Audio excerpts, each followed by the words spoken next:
Well, my authority. Yeah. Look, first of all, let's just start off with some basic fundamental concepts. Hmm. I am not anti-war. Okay. I need people to understand that.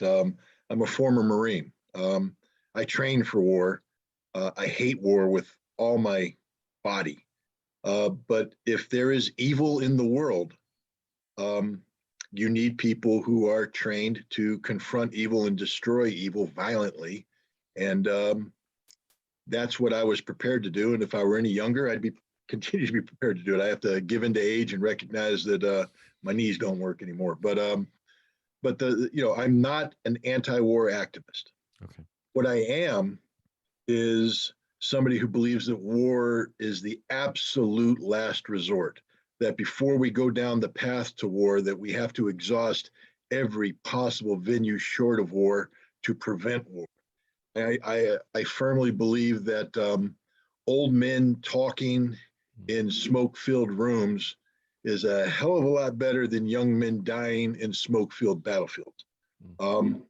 So, right off the bat, I just need to be upfront because some people sometimes are shocked when I give an answer and they say, "Well, you sound very bloodthirsty." Well, yeah. If you're going to click on my on switch in combat, I'll be the most bloodthirsty person you ever met in your life because I'm not fighting to lose. I'm fighting to survive. I mean, it's a life and death proposition. And so we start off by, with that, I'll say that I was a child of the Cold War. Actually, the month and year that I was born was the month and year that the Berlin Wall went up, July 1961. My father was, and my mother, but she retired early for medical reasons, but my father was a career Air Force officer. I was raised around the world.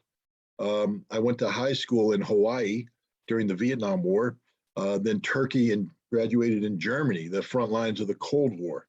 When I lived in Germany, we lived under the reality of the potential for conflict at every day.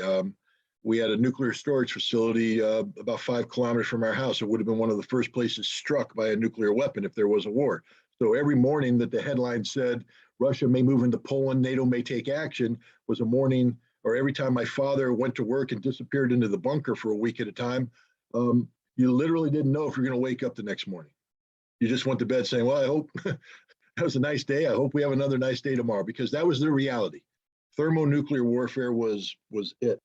I graduated high school and joined the military for the sole purpose of being able to kill Russians. When I went to college, I studied Russian history and Russian language under the concept of know your enemy.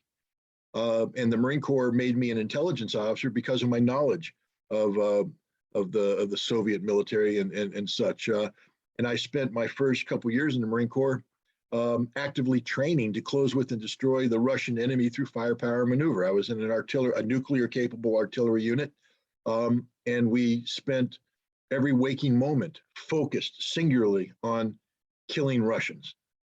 And then in 1987, Mikhail Gorbachev and Ronald Reagan sat down and signed the intermediate, and the Marine Corps was tasked with providing Russian-speaking officers to go off to the Soviet Union and implement the Intermediate Nuclear Forces Treaty.